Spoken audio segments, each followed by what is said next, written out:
ეგრეთ წოდებული ჟურნალისტური გამოძიება და ეგრეთ წოდებული ჟურნალისტი ჯაბაანანიძე ჭორების ტყვეობიდან ვერ გამოდის. ასეთი შეფასება გააკეთა სოციალურ ქსელ Facebook-ში აჭარის უმაღლესი საბჭოს ჯანდაცვისა და სოციალური უზრუნველყოფის კომისიის თავმჯდომარემ 15 მარტს. ტელეარხი 25-ის ეთერში ჟურნალისტის მიერ მომზადებული საგამოძიებო ფილმის გასვლის შემდეგ, თუმცა დეპუტატს არსად აქვს ნახსენები არგუმენტი თუ რატომ არის ჟურნალისტი არაპროფესიონალი.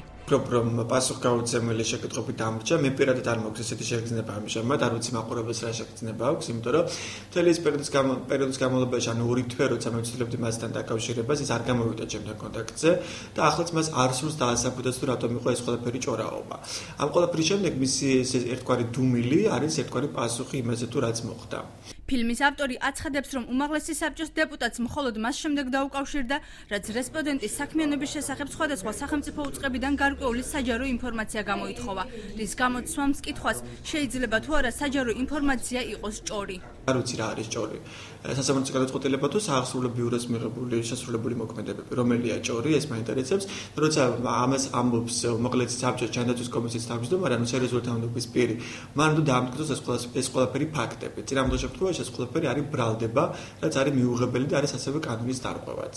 თავად ჯემალ ფუტკარაძემ როგორც ფილმის მომზადებისას, ისე დღეს ჩვენ სატელეფონო ზარებს არ უპასუხა.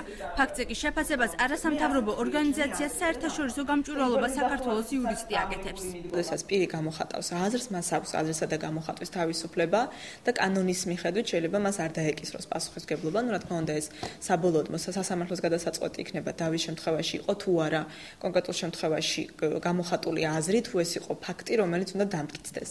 ამ შემთხვევაში ეს კონკრეტულად თუ დავა დაიწყება სასამართლომ გადაწყვეტს, თუმცა სხვა მხრივ ამ პირს ისევე როგორც ნებისმიერ სხვა პირს აქვს გამოხატვის თავისუფლება, მაგრამ რა თქმა უნდა, ყველანი შეგოჭილები ვართ ერთმანეთის პატივისცემით, განსაკუთრებით ჟურნალისტების მიმართ, არ შეიძლება აგრესია გამოხატოთ იმის გამო, რაც შუქდება ტელევიზიით. 15 მარტს ტელეარხი 25-ის ეთერში გასული ფილმი აჭარაში საკადრო პოლიტიკას შეეხებოდა, სადაც ასევე საუბარი იყო ჯემალ ფუტკარაძის კავშირზე სააქციო საზოგადოება პოლიგრაფისტთან, რომელსაც სახელმწიფოს წინაშე დავალიანება ჰქონდა.